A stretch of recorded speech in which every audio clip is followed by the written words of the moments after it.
Bonjour à tous, avec l'aide de Dieu, nous allons étudier le traité Sota d'Aftat Vav Amud Aleph 15a. Il nous reste un mot de la page précédente, il y avait écrit Uma Aleu, donc c'était ce cours à la suite donc, du précédent. On avait ramené une braïta dans laquelle on a ramené donc toutes les étapes qu'il y a pour faire la mincha, le menachot au pluriel, et on a dit Uma Aleu, qu'il le fait monter, Uma Ktiro Bikle Sharet, et pour le faire monter en fumée, Bikli Sharet dans un Kli Sharet. La Gemara demande, Bikli Sharet Maktir là. La version ici, d'après la majorité, c'est Atou Bikli Sharet Maktir là. Est-ce que on le fait brûler dans un Kli Sharet? C'est pas dans le Kli Sharet qu'on fait brûler, c'est sur le Mizbeach. Rashi a une autre version. Hachi Garsinan, Rashi dit, ou Maktiro Sakadatar. Est-ce que ça te monte à l'esprit que déjà maintenant, on le fait monter en fumée? D'après Rashi, Velo Garas Atu Bikli Sharet Makterla. La question n'est pas est-ce qu'on le fait brûler dans le Kli Sharet. Alors c'est quoi la question d'après Rashi? Vehari Kakash, la question la suivante. Maktir Osakadatar. Ah bon, c'est déjà maintenant le moment de le faire monter en fumée. Veradaino Malcha, il n'a pas encore salé. Vesefa Kataner, dans la suite, la Braït on dit Umbolcho, qu'on va saler. Donc le komet, cette poignée qui est rentrée dans le Kli Sharet, on le met sur le feu. Alma. Donc on voit, hashtag de Maktar, c'est seulement maintenant qu'il le fait monter en fumée et non pas avant. Réponse, elle m'a dit ça, il faut dire, malé au Bikli Sharet, il le met dans un Kli Sharet. Pourquoi les haktir pour après le faire monter en fumée? Donc d'après la version de la majorité, est-ce qu'on le fait brûler dans un Kli Sharet? La réponse et aussi, non, on ne fait pas brûler dans un Kli Sharet. On le met dans un Kli Sharet pour après le mettre sur le Mizbeach, sur l'autel et le faire brûler. D'après Rashi, voyons dans Rashi, la Ema Maleo, la Kir Bikli Sharet, Klomar, c'est-à-dire Maleo Bikli Sharet, il fait monter, il le met dans un Kli Sharet, le Haktiro, pour le faire monter en fumée, le Achashim Lechenu, après, qui va le saler. Encore dans la Braït, on avait vu, ou Molcho, il le sale, Venot al Gabe Aishim, et il le met sur le feu, donc sur le feu, ce qu'il y a sur le Mizbeach, sur l'autel. D'où on apprend ça, il est écrit, Vechol Korban Minchatra, tout ton sacrifice d'oblation, tu vas le saler avec du sel, d'où on apprend qu'il faut mettre du sel avec gomer, etc. Après, on avait appris dans la Braïta que Karavakom, une fois qu'on a offert, qu'on a mis sur l'autel, donc la poignée donc, que le Kohen avait pris, on l'a mis sur l'autel, Shiaria, les restes de la Mincha, Nechalin, sont mangés. Gemara dit, Minna, on apprend ça, Gemara répond, on dit qu'il est écrit, Vehik, Tira Konatas que le Kohen va offrir, va faire monter en fumée son souvenir. Le souvenir, ce serait la poignée que le Kohen il a pris, Gomer, etc. Ou qui est écrit, va noter, ce qui reste de l'oblation, à qui ça va aller? Les Aaron, le Vanaf, Aaron et ses enfants, c'est-à-dire au Kohanim. Bien, on a vu en tous les cas qu'une fois que Karavakom est, une fois qu'on a offert donc la poignée, eh bien les Kohanim peuvent en manger. La question c'est qu'est-ce que ça veut dire? Quand est-ce qu'on considère que la poignée a déjà été offerte? On la met sur le feu. Dès qu'on l'a mis sur le feu, une fois que le feu a déjà pris, alors, l'agmal, il est le marque de Hitler, le marque de Hitler à mettre comme il tient et à mettre comme il tient. De quoi s'agit-il? Itmar, il a été dit, à Kometz, matir shiraim, le Kometz, cette poignée donc, que le Kohen a pris et qu'il a mis sur l'autel, à partir de quand elle rend permise des shiraim, les restes de la mincha, ba'achila, pour que le Kohen puisse le manger. Il y a deux opinions.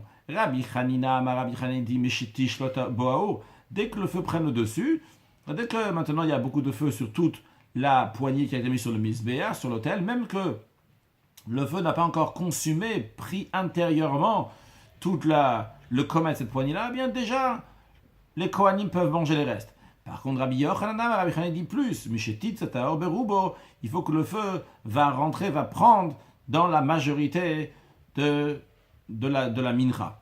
Rashi, Karava Kometz, c'est marqué de Ide Vechulu. Karava Kometz de Katana de Matir Shiraim. Quand le Kometz donc il a été offert, qu'on dit qu'à ce moment-là, les Shiraim, les restes sont permis d'en manger. Mais Eimat Rachil Kriva, à partir de quand c'est considéré, donc ça a été offert, la Atir Shiraim, pour que les restes vont être permis? La réponse est le Rabbi Yochanan qui est de Hitler. Comme Rabbi Yochanan comme il tient, mais chez Titatar Berubo, lorsque le feu va prendre la majorité, donc Rachil l'inverse, donc dans la Gemara, mais chez Titatar Berubo, c'est-à-dire que ça va brûler énormément, donc il y a une majorité ici qui a été brûlé. Par contre, Rabbi Hanina, à partir du moment que ça va juste prendre le dessus, à filoméat, même si c'est juste un peu, eh bien c'est déjà considéré que que ça a été offert, et donc les Kohanim peuvent manger les restes. Puis on avait dit dans la Braïta que Verashaïna Kohanim liten letoro. Les Kohanim ont le droit de mettre à l'intérieur de cette mincha yaïn du vin, veshemen, de l'huile ou de vache et du miel. Maïtama, quelle est la raison à Makra? La raison elle est parce que le verset dit le moshra. Le verset il parle de ce que Dieu il a donné aux enfants de Aaron. Donc il a donné donc des trumot, différentes choses. Le moshra littéralement pour oindre, mais ici le moshra ici c'est pas dans le sens de oindre avec de l'huile d'onction, mais c'est le moshra dans le sens de grandeur. Ligdoula, grandeur que der sham lachim ochlin pour le manger comme des rois qui sont loin, qui ont une importance, les mangent. Donc c'est la raison pour laquelle que ces aliments là, donc de la mincha, ils sont mangés de manière royale avec du vin, avec de l'huile, avec du miel. Rashi le Moshrag, avec Matant Kehunativ, à propos donc des cadeaux qu'on donne au Kohen, que Dieu a dit qu'il faut donner ces cadeaux-là au Kohen au prêtre, il y a écrit le Chan et Tatim le Moshra, toi je les ai donnés donc à Aaron, à toi et tes enfants, le Moshra, comme on a traduit le Moshra pour grandeur. Puis on avait appris dans la Braïta, Ve'enasurin el amile Chametz. Ce qui est interdit au Kohanim par contre, c'est de le rendre Chametz, de le faire laisser gonfler, de rendre Chametz, dictive, dont on apprend ça, l'Agma le dit, parce qu'il y a écrit Lo te'afe Chametz. Chelkam. Alors, le verset dans son intégralité, quand on l'apprend, c'est l'otafé chametz, chelkam latati otameisha. Il ne va pas être cuit de chametz en faisant chametz. Et chelkam latati otameisha, je leur ai donné une part donc de ce qui m'appartient, comme ça Dieu dit. Mais si on apprend comme ça le verset, donc le verset il est partagé en deux. L'otafé chametz, point. On ne va pas la faire cuire en chametz, donc en faisant gonfler. Et après, il écrit chelkam latati otameisha. Cette partie-là, je l'ai donnée, donc ma partie, donc la partie qu'ils vont recevoir, ça m'appartient à moi Dieu. Mais comme on va voir dans Rashi, l'explication ici apprend comme ça. Il faut dire l'ote a fait chametz chelkam, que leur partie, la partie que les Kohanim vont prendre, cette partie-là aussi donc va pas être faite en chametz. C'est la raison pour laquelle que le Kohanim, le chelkam, la partie qu'ils reçoivent, n'a pas le droit d'être chametz. Voyons dans Rashi, l'ote a fait chametz chelkam et gomer. Afilou chelkam, même leur partie. Donc la partie que les Kohanim prennent, c'est-à-dire les shiraïm, les restes de la mincha, donc ce qui reste de la poignée que le Kohen il a laissé, les restes, l'ote a fait chametz. Ça aussi, ça n'a pas le droit d'être cuit chametz. Des darshinale hay chelkam, car ce mot-là, chelkam, on l'interprète, chelkam dikra, ce mot chelkam du verset, on l'interprète nami lefanav. On le met aussi ce qui est écrit avant, à l'ote a fait sur, ce qui est écrit avant l'ote a fait, on ne va pas le cuire chametz. Chelkam, l'ote a fait chametz. La partie ne va pas être cuit chametz. Après, on avait appris dans la Mishnah. Maintenant, on revient sur les mots de la Mishnah. C'est plus la Braïta. On a fini d'expliquer la Braïta. On revient sur la Mishnah. Dans la Mishnah, on avait dit Kolam Nachot Chulu. La Mishnah avait donné donc les critères de la Mincha, que tous les Nachot, tous les oblations sont offertes avec de l'huile et des encens, à l'exception de celle de la femme Sota, qui n'a pas d'huile et qui n'a pas d'encens. Alors la Gemara, elle demande tu me dis que tous les menachot, tous les autres, à part celle de la Sota, tous, ils doivent avoir de l'huile et de l'encens. La Gemara demande voilà, il y a l'oblation de celui de la personne qui a fauté. De Rachamana, Marc, la Torah dit il ne va pas mettre de l'huile sur cette oblation. Il ne va pas mettre d'encens. Donc on voit qu'il n'y a pas seulement la mincha de la Sota, il y a aussi la mincha du choté de la personne qui a fauté, que lui aussi n'a pas le droit de mettre, on ne met pas de l'huile et d'encens sur les siennes. Donc ce n'est pas tous les menachot, tous, à l'exception de la Sota, sur laquelle il y a de l'huile et de l'encens. Mara répond Rashi, mincha troté. Habal chet, ça veut dire l'oblation d'une faute, qui vient sur la faute. Donc, quelle faute il amène une mincha, une oblation? De metam migdash, quelqu'un qui est rentré impur, lui il était impur, il est rentré dans le bet amigdash, ou bien qu'il a mangé du korban, du sacrifice, lorsque lui il était impur, donc lui il était tamé, il a été en contact avec du kodesh. Deuxième cas, shuataïd, ou quelqu'un qui a juré, il a fait un serment, qui ne connaît pas le témoignage alors qu'il savait, ou shuat bitouille. Donc s'il a juré sur une expression, il s'est exprimé sur quelque chose alors que c'était faux. D'Ektivatam, à propos de ces trois cas-là, il y a écrit dans le Chumash Vayikra que si ce fauteur-là n'a pas les moyens donc, pour acheter 2 tourterelles, vegomer, etc., il va me ramener donc une mincha, donc une oblation. D'ailleurs, ce khatata, c'est un khatat qui est olé veyoret, qui monte et qui descend, donc il monte en fonction des capacités, si l'homme il a les moyens de payer plus, ou bien s'il n'a pas les moyens de payer plus, donc c'est moins, il jusqu'à qu'il ramène juste une oblation, donc avec de la farine seulement, c'est même pas des tourterelles. En tous les cas, donc qu'est-ce qu'on voit? On voit que le choté aussi, son oblation n'est pas de l'huile et des encens. En quoi donc celle de la sota, l'oblation de la sota est tellement basse, on va dire. Alors la Gemara explique comme ça. Harikama, c'est ainsi que la Mishnah veut nous dire. C'est comme ça qu'il faut comprendre la Mishnah. Comme on va voir dans le Rashi, Kol amnachot teunot shemen olevona. Toutes les oblations, ils ont besoin, ils ont des qualités. Qualité numéro 1 qu'il peut y avoir, c'est qu'il y a de l'huile et des encens. Qualité numéro 2, au baot minachitin, ça vient du blé. Qualité numéro 3, ou baot solet, ça vient avec de la fine fleur de farine, de blé en l'occurrence. Minchat chote, la mincha, l'oblation du fauteur. Vrai, on n'amène pas là-bas, elle ne requiert pas qu'on va mettre de l'huile et des encens, mais quand même, minachitin, elle a quand même une qualité, c'est du blé. Deuxièmement, elle a encore une qualité, ou solet, de fines fleurs de farine. Donc elle a deux qualités, bien qu'elle n'a pas trois, mais elle a quand même deux qualités. Minchata Omer, de même la Mishnah, lorsqu'elle nous dit, donc elle nous parle de l'oblation du Omer, bien que ça vient de dans la Mincha du Omer, qu'on a déjà mentionné il y a 2 cours de cela, c'est ce qu'on a amené le 2e jour de Pessah, bien qu'elle vient de l'orge, teuna shemen ou levona. Il a besoin quand même, elle requiert qu'on amène de l'huile et des encens. C'est une qualité. Deuxième qualité qu'elle a, Uba Geres. Elle vient avec de la fine fleur de Geres, la fine fleur d'orge. Vezo, par contre, celle-là, celle de la sota, elle n'a aucune de ces 3 qualités. Premièrement, Einatun aloshamen velvona, elle ne requiert pas ni d'huile d'encens. Deuxièmement, Uba minaseorin, elle n'a pas la qualité que ça vient du blé, puisque ça vient de l'orge. Et troisièmement, Uba kamar, elle ne vient pas avec de la fine fleur de farine, mais avec la farine, donc il y a tous les résidus, ce qu'on appelle le kamar. Rashi hikama vechulu, c'est-à-dire lo katan milta be'an fenasha. On n'a pas pris une seule chose ici en soi-même, que tous les menachot, ils ont besoin d'huile et d'encens. Et la kror vetane, il faut prendre toute la notion qu'il y a dans la Mishnah ici, tous ensemble. Hachi, comme ça. Kror vetane hachi. Kror, sont rattache, et enseigne comme ça. Kol amnachot tonot shemen ulevona. Toutes les oblations requièrent d'avoir de l'huile et des encens. Et deuxièmement, ou baotritin, ils viennent aussi avec du blé. Que l'homme, c'est-à-dire, she'enam teunot. Et ceux qui ne requièrent pas ça, baotmiatritin, au moins ils viennent avec du blé. Rachel explique, donc, quand on dit baotritin, au moins c'est avec du blé. Et en plus, baot la troisième qualité, que ça vient avec la fine fleur de farine. Que l'homme, c'est-à-dire, chadam be'ale mal yuteilbu. Il y a une de ces qualités-là qu'il y a. Ketzad, comment ça? Minchat chot et afalpichenatona vechulu, comme on l'a expliqué. Celle du fauteur, bien qu'elle n'a pas d'huile et d'encens, mais au moins c'est de la farine de blé, de la fine fleur de farine. Continuons, Tanya Marabi Shimon, ancien dans une braïta Rabbi Shimon, il dit Bedino, si on avait été juste, on avait été droit, qu'est-ce qu'on aurait dit? Ça aurait été juste, j'étais Minchat Chot et Tona Shemenulvona, que l'oblation du fauteur, elle va requérir, on va dire qu'il faut ramener de l'huile et des encens. Pourquoi? Chez les Chot et Niskar, pour pas que le fauteur, il va être gagnant, il va gagner quelques sous maintenant, parce qu'il va dans son oblation qu'il amène pour se pardonner, il n'a pas de. Il n'a pas d'huile et d'encens, donc il va payer moins cher. Rashi chez les chotenis, car les hakel beminchato, on est indulgent dans son oblation, yoter misha menachot plus que les autres menachot, plus que les autres oblations, il va être gagnant. Ah, pourquoi on ne le fait pas? Pourquoi on ne le fait pas payer qui paye? La raison est, pourquoi on n'exige pas qu'il va y avoir aussi de l'huile et des encens chez l'oye korban mehuda, pour pas que son sacrifice va être embelli. Encore une chose,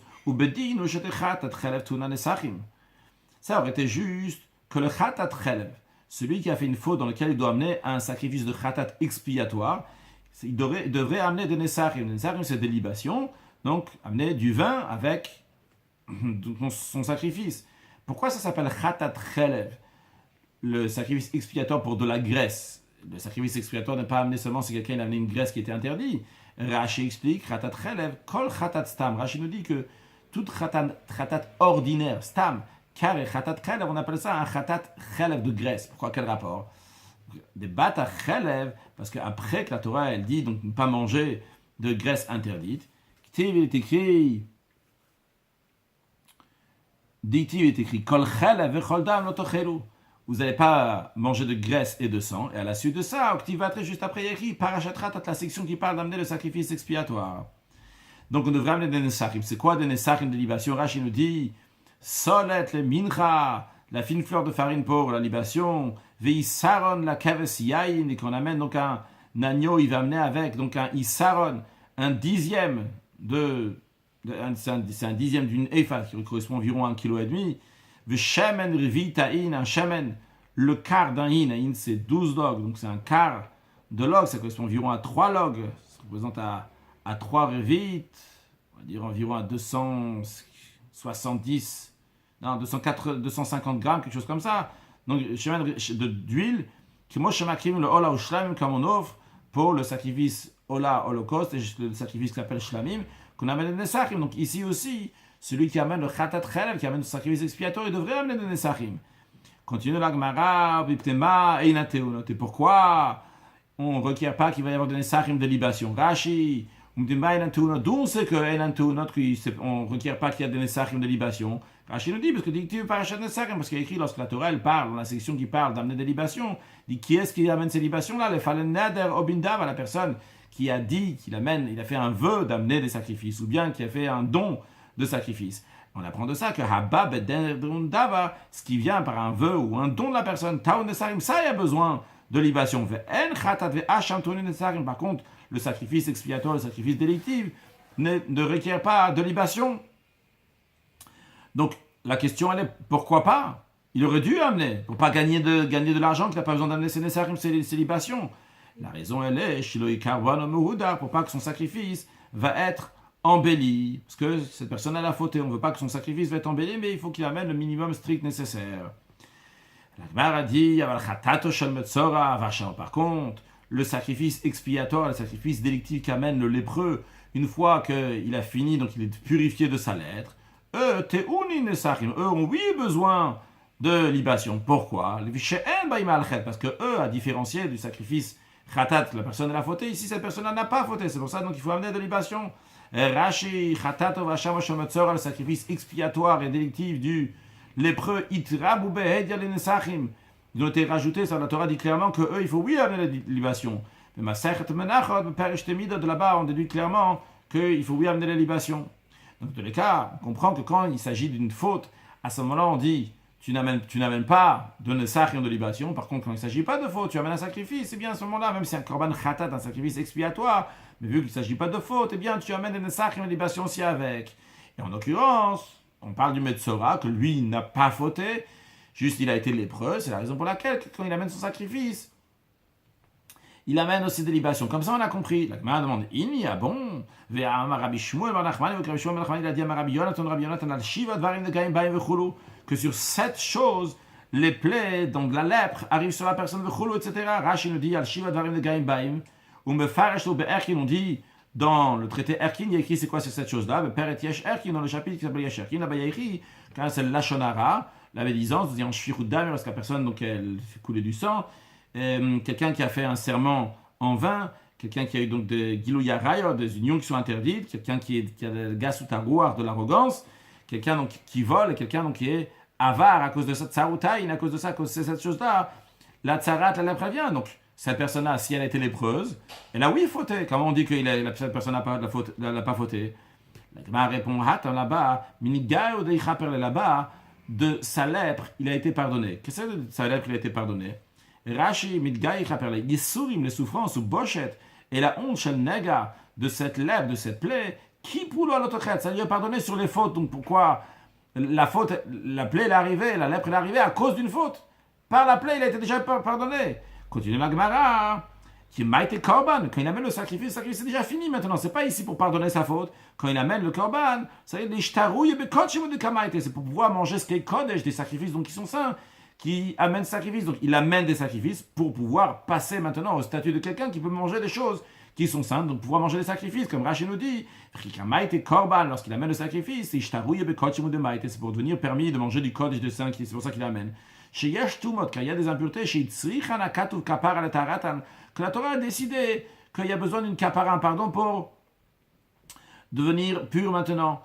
Donc Zav, la personne qui a eu un homme qui a eu un écoulement, Zav, une femme qui a eu un écoulement, donc quand la menstruation, mais hors de période de menstruation, Veyoledet, une femme qui a accouché, au Metzora, le lépreux, Nazir Shenitma, la personne qui a dit je suis Nazir, qu'il n'a pas le droit de boire du vin, il n'a pas le droit de se rendre impur pour les morts, il n'a pas le droit de se couper les cheveux, que si ce nazir-là, donc, il est devenu impur, il doit amener un sacrifice de kapara, de pardon. Donc lui aussi, il doit amener un sacrifice de pardon pour pouvoir après se purifier, manger du kodesh, mais ce n'est pas pour sa faute qu'il amène le sacrifice. Bien, il m'a dit, ok, je prends ça, mais j'ai une autre question dans ce cas-là. Elle a mais dans ce cas-là maintenant, khatat nazir. Le sacrifice expiatoire qu'amène un nazir. Tehetuna nesachim. Il aurait besoin d'amener une libation. Pourquoi? Le ficheina ba'al-chet. Parce que ça ne vient pas sur une faute. Rashi khatat nazir.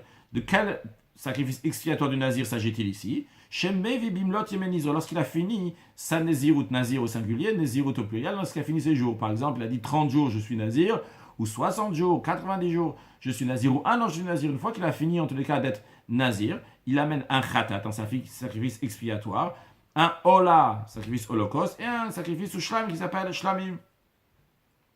Donc lui, il devrait amener une libation, le fichier parce que ça ne vient pas sur la faute. Et pourtant, on sait que le nazir n'amène pas de libation avec ses sacrifices. Ma réponse, ça va la Rabbi Elazar. Ce Rabbi Shimon, lui, pense comme Rabbi Elazar à Kapar. Des Amar, Rabbi Elazar Kapar, il a dit Nazir nami choteu, que le nazir, lui aussi, c'est un fauteur. Pourquoi il est fauteur? Rashi nazir choteu. Chez Tsir atsuminayen, car il s'est fait souffrir, donc il s'est privé du vin, donc c'est un fauteur. Et pour cela, il doit amener un sacrifice. D'ailleurs, Tosfot en bas, il dit que c'est pas seulement Rabbi Elazar Akapar qui dit ça, c'est Rabbi Shimon lui-même qui le dit aussi ailleurs. Donc ici, quand on ramène toujours au nom de Rabbi Elazar Akapar, on dit aussi c'est Rabbi Elazar Akapar. Mais Rabbi Shimon, donc il a dit l'enseignement qu'on a dit avant qu'en fonction, si la personne, si l'a fait ou l'a pas fait, en fonction de son comportement, on amène une libation, si on amène de l'huile, etc. Donc c'est l'opinion de Rabbi Shimon. Rabban Gamliel, alors, on avait appris dans la Mishnah que Rabban Gamliel dit Kishem Chulou, de la même manière que cette personne-là, elle a. De la même manière que cette personne-là, cette femme-là, donc elle s'est mal comportée, elle s'est comportée donc comme un animal, donc de la même manière aussi, son sacrifice aussi, c'est un sacrifice qui est animal. Tanya, on enseigne dans une braïta, Amar la Rabban Gamliel le Chachamim. Rabban Gamliel, il a dit aux sages, donc la braïta, elle élargit un peu plus que ce qui s'est passé exactement. Rabban Gamliel, il a dit quelque chose, mais c'était dans un certain contexte. Rabban Gamliel a dit aux sages, Sofim, sage, Hanichuli, laissez-moi, Vadreshen Akimin Chomer. Je vais expliquer cela comme une sorte de chomer. Je vais l'expliquer comme Rashi dit, c'est un chomer, c'est un bouton belaz. En quoi il y a quelque chose de spécial, de bon en bouton. Alors vous shalzav, parce que c'est un bouton en or, vechotlimbo, et on ferme shnetzav chalouk, deux parties donc du vêtement, les noy, pour faire beau, comme ça on rattache avec ce bouton-là qui est en or. Donc on peut traduire ça ici aussi, qui est une chomer comme un joyau. Je vais bien vous l'expliquer ça. Pourquoi je tiens à bien vous expliquer ça? Parce que des Shamel Rabbi Meir, Rabban Gamliel, le Gemara nous dit que Rabban Gamliel a entendu Rabbi Meir. Des Kamar, que Rabbi Meir a donné son interprétation. Pourquoi le sacrifice de la femme soupçonnée d'adultère est un sacrifice donc à base d'orge qui a mangé d'animal, contrairement au blé qui a mangé d'être humain. Des Kamar, Rabbi Meir a expliqué la chose suivante. Rashi déjà, des Shamel Rabbi Meir de Amachulu, de Père Kama, dans le premier chapitre de Traité Sota, Gabebida Sha'adam Model. On a appris là-bas, donc, de la même manière qu'un homme mesure, Dieu lui mesure, c'est en fonction du comportement de l'être humain, Dieu se comporte de la même manière. Et Rabbi Meir, à ce sujet, il a dit, elle, cette femme-là, qui est soupçonnée d'adultère, elle a fait manger à cet homme des délices, des choses qui sont très bonnes, des choses qui sont douces, agréables. Les filles, c'est la raison pour laquelle, que mesure pour mesure, Dieu il fait exactement le contraire, que Korban Amachal Behem, avec son sacrifice, va être un sacrifice avec une nourriture d'animal. Ça, c'est ce que Rabbi Meir a expliqué pourquoi la femme soupçonnée d'adultère, son sacrifice, est avec de l'orge. Mais Amarle, Rabban Gamliel lui a dit, Rabban Gamliel n'est pas d'accord avec Amarlahem, Rabban Gamliel leur a dit aux sages, il a dit Atina Chashira. Cette explication de Rabbi Meir va bien pour une femme qui est riche, qui a les moyens de donner à cet homme du bon manger. Mais Ania, la femme qui est pauvre, Rashi, Ania, lo echilatuma danim, elle lui a pas donné donc des délices. Là, même via machal be'ema, pourquoi elle amène à nourriture d'animal. Donc Ania, maïka le même, si elle est pauvre, maïka le même, qu'est-ce qu'on peut dire? Il n'y a rien à dire, tu ne peux pas dire qu'elle a fait donner du bon manger. C'est la raison pour laquelle que Rabban Gamliel donne une autre explication. Il dit la kshem shmaseh amasa be'ema. De la même manière que ces actions sont des actions qui sont animales. Car korban amachal be'ema, de la même manière aussi, son sacrifice, c'est une nourriture d'animal. Où est-ce qu'on voit ces actions? Ce sont des actions d'animal. Rashi nous explique, Pourquoi elle s'est abandonné les tâches pour avoir des relations intimes, avec celui qui n'est pas son couple. Donc elle a fait un comportement animal, de la même manière aussi sa nourriture qui est animale. On conclut avec une halakha, avec un sujet de chassidut. Donc tout d'abord une halakha. Le Rambam nous dit dans le Masa Korbanot Perikut Bet halakha Yudalet que le reste des menachot, le reste des libations, le reste des oblations que mangent les Kohanim, bien que c'est permis de les manger avec tout manger et avec du miel, mais on n'a pas le droit de manger chametz. Il y a écrit l'autre a fait chametz chelkam, que leur partie ne va pas être mangée en chametz. Même chelkam, on apprend là que même leur partie, il ne doit pas rendre chametz. Maintenant, s'il a rendu chametz, eh bien, il reçoit malkout de 39 coups, une fouet, et va mechametz acham mechametz il chayav, velokin al kol asiya v'asiya sheba, il reçoit malkout sur chaque détail de cela. Un sujet de chassidut. On a parlé de Nesachim aujourd'hui, on parlait aussi des sacrifices. Il y a deux notions. La notion de sacrifice, dans le cours précédent, on a expliqué comment les sacrifices, donc c'est plutôt de monter vers le haut, à l'IA, de les mettre sur l'autel et que ça va monter. Mais bien qu'il y ait les sacrifices, donc des choses qui montent, ici on parle de Nesachim, la libation, c'est verser du vin sur le misbéach. Ça c'est du haut vers le bas, car en effet, il faut y avoir les deux mouvements dans le service de Dieu, aussi bien l'élévation du bas vers le haut, ce qu'on appelle le ratso dans la chassidut, courir, qu'un juif va voir faire le messirut nefesh, sortir de soi, aller vers Dieu. Mais il faut aussi avoir le travail de chouv, que ça va revenir, milmal, le mata, du haut vers le bas, que la lumière divine va venir et s'intégrer dans la matière. Et dans chacune d'eux, il y a une qualité. Il y a une qualité lorsque le bas s'élève dans le spirituel, le matériel c'est dans le spirituel, quand le spirituel rentre dans le matériel, qu'à ce moment-là, les choses fusionnent bien comme il faut. C'est la raison pour laquelle que le sacrifice, en général, il n'y a pas seulement un sacrifice donc qui a lié mais le mat à le mal, du bas vers le haut, mais il y a aussi ce qui vient du haut vers le bas, qu'à ce moment-là, lorsqu'on a aussi bien le ratso et le chouv, le fait de vouloir partir vers le haut, et c'est force-là divine que de la Kadosh Baruch Hu nous donne de partir, vouloir, avec le ratso, la volonté, le ratso, ritza, de courir vers le haut, mais il y a aussi le chouv, de revenir ici-bas, de faire une dira betatonim, une demeure à Dieu ici-bas, c'est ça qui fait la perfection de cette demeure à Dieu ici-bas, que d'un côté, il y a une demeure ici-bas, mais dans cette demeure-là, il y a l'essence de Dieu qui se trouve ici, et que ce dévoilement-là va être, lorsqu'on va finir de faire la dira betatonim, la demeure à Dieu ici-bas, lors de la venue de Mashiach Now. Excellente journée.